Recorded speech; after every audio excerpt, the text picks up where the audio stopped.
ना हूँ गरुड़ गोविंद पत्र जोटा कि जूस करके सरबत करके पी पारे एमती कि जमीक जार पेट गरम हो परिस्रा पोड़ा हो तो सी जूस कर पीले तो पेट ठंडा है जेटा देहपाई बहुत भल। तो मुझे तो विषय एत जानी नी मैरेज पर ही जानिली कि गरुड़ गोविंद पत्र एमती किसी अच्छी सरबत करके पी जाए बोली। तो मुझे फास्ट टाइम करुँची देखी दिंतु कहीं यहाँ फास्ट पत्र को धोईकी भलसे 2टी कि 3टी पत्र नब धोईकी आगे भलसे भिजई दब टे पानी रे तापर मीठा चीनी किसी पकेब मीठा पाई तो टिके 2-3 मिनट बतुरी गलापर चकड़ापी सुविधा हे टे से बतुरा जाए। तो मुझे देखो भलसे चकड़ी दूसरी आग पत्रटा को पानी रे तो एबे धीरे धीरे तार कलर चेंज हो माने रेड कलर आसीज आउ तार पत्रु लाल अंशटा पड़ो से पर्यंत चकड़ा आम जेपर्यंत लाल अंशटा तार पूरा बाहर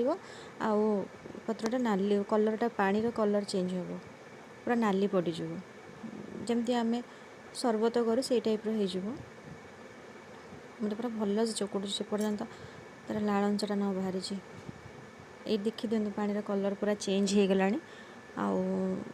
जो फेण बाहर तार पत्र लाल अंशटा बाहर ये देखिए पूरा संपूर्ण भाव में तार कलर चेंज हो पानीर पत्र ना हूँ गरुड़ गोविंद पत्र देहपाई बहुत भल पीले सरबतटा पेट तो बहुत ठंडा रही पीले तापर मुझे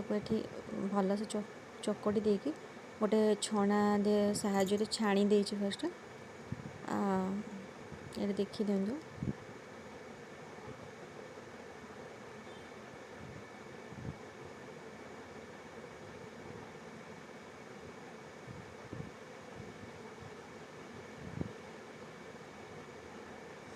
जो मैंने मीठा पीऊ ना तो सुगर फ्री भी पकई पारे चीनी खाऊ ना जहाँ डायबिटीज रोच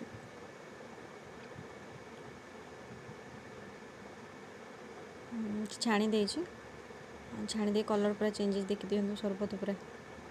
आपको मु आणिकी भी पीदेवी